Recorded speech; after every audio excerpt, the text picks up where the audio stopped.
Hello and welcome to Shutter Study. Now, one of the basic things that people can have a hard time getting over is framing an image. But here at Shutter Study, we're going to help quickly dissect the different aspects of framing an image in order to help improve your photography. When it comes to framing, you have to ask yourself three questions. What is the subject? What do I want to say? And what is the center of interest? These are the three questions that you want to be answering every time you take an image. So it's ideal to get the framing and answering of these questions arranged before you take that first photo. And to answer those three questions, you have to keep in mind particular techniques to apply to your photograph. First up is rule of thirds. As mentioned before in our terminology episode, this is where you divide an image up by horizontal and vertical lines to help give a different framing aspect to your photo.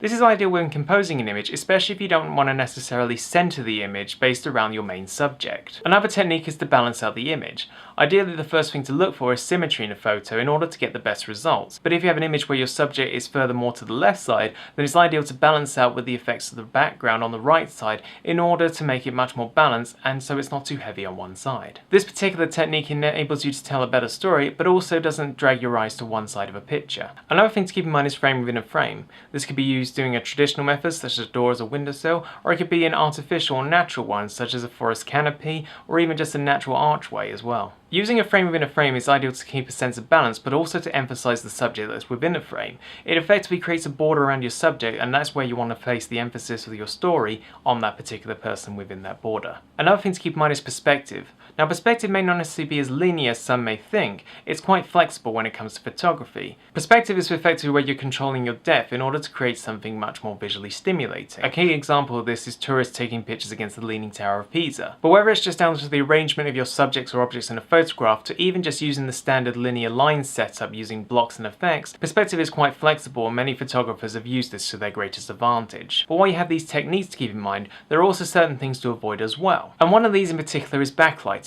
This is where you're placing the light behind your subject to create a highly silhouetted effect. Now, unless you're artistically planning to do so, it's ideal to avoid this when you're taking your images. The reason behind this is because it's causing shadowing effects, which doesn't necessarily create a good photograph. Another thing to keep in mind also when it comes to the composition and framing is the awkward positions of things in the background. This is something that people tend to overlook quite a lot, which is why in some people's photos you may get the awkward feature of a branch coming out of your head. So when it comes to framing your photograph, keep in mind not just what's going on in the foreground, but also what's going on in the background as well.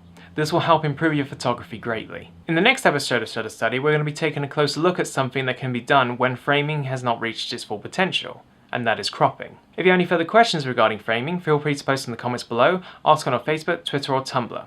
If you'd like to learn more with Shutter Study, please subscribe.